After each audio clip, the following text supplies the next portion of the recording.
Ky ka për të qenë një nga komentet më të shkurtra, sepse realisht opozita nuk prodhon më lajm, nuk prodhon më në një lajm që t'ia vlej përveç sherrave të cicmicave të Gaz Bardhit e kompani. Ka pasur një përplasje sot në Parlamentin Evropian, në mos gabojmë, ku Gaz Bardhi pretendon që i kanë mbledhur votat, megjithëse për këtë duhet të paraqes si fakte. Numërimi në kuti tregon që ka një përputhje të rezultatit me numrin e votave që ndodhen në kuti, megjithëse duan ta shtyjnë sa më tepër. Kemi një cicmic të vazhdueshëm për i cili në fakt nuk prodhon fakte me të cilat mund të qash në Europë, por prodhon ushqim për opozitarët me mendjen që ja, se po i mbushim mendjen e Evropës, se një filan fistek organizëm partish të djathta ka shpallur një rezolut, ku bëhet bashkë me rezolutën e PD-s bëhet rezoluta edhe për ushqimin e maceve, me broshkulla të tilla për ta mbajtur me gajret votuesin e tyre opozitar dhe për ta shtyr sa më gjatë.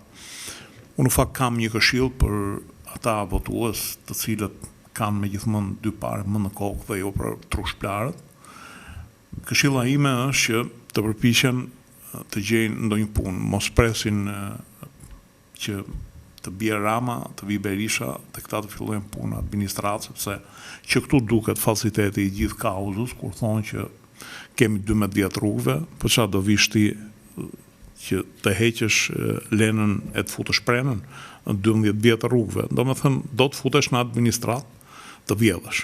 Kështu del, nuk thot njeri kemi 12 vjet rrugëve, s'po bëjmë asnjë reformë. Pra duan që të futen në punë administratë. Mirë, po me sa duken bathët janë larg pashkët.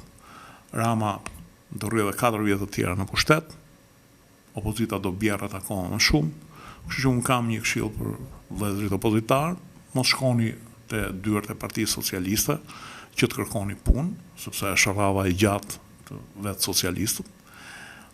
Kapot e demokratëve kanë qenë të rregulluar edhe këto 12 vjet, tendera kanë marrë, leje kanë marrë, licenca kanë marrë, janë në rregull. Ju që po prisni të bëhet deti kosh që ta fusni edhe juve lugën që ju është ndryshku në brez, unë ju jap një këshill. Shikoni të rregulloni një aktivitet privat. Mos mbani më shpresë në budallëqe të tilla. Sepse kur të vi koha pastaj që do ndrohen pushtetet, do janë vendosur ca rregulla si në Europë, ku që të hysh ti duhet të konkurosh, të kesh një aftësi profesionale, të kesh kualifikim, të kesh seminare e të tjera. Gjë që në 12 vjet, e 16 vjet ose 20 vjet ju realisht s'keni pasur mundësi, sepse preferojnë gjithmonë ata që janë afër pushtetit, dhe ju natyrisht do vazhdoni të rrini duke kënduar këngën e të jemës së zeqës.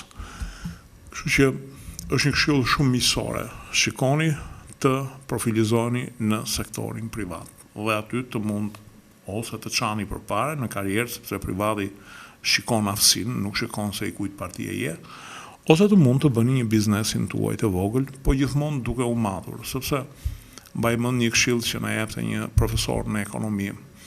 Dhe mbas çdo biznesi të suksesshëm qëndrojnë 10 biznese që kanë falimentuar. Pra, jo çdo biznes bëhet aq kollaj, qoftë edhe hapja e kafes, sepse duhet studiuar sa është numri i popullsisë, sa është fuqia blerëse e të tjera. Ndaj, kjo është një këshill shumë miqësor. Si gjithmonë në fund ju rikujtoj të bëni pjesë e kanaleve tona në YouTube, Dritarë TV dhe të kanalit Rudina Xhunga. Faleminderit.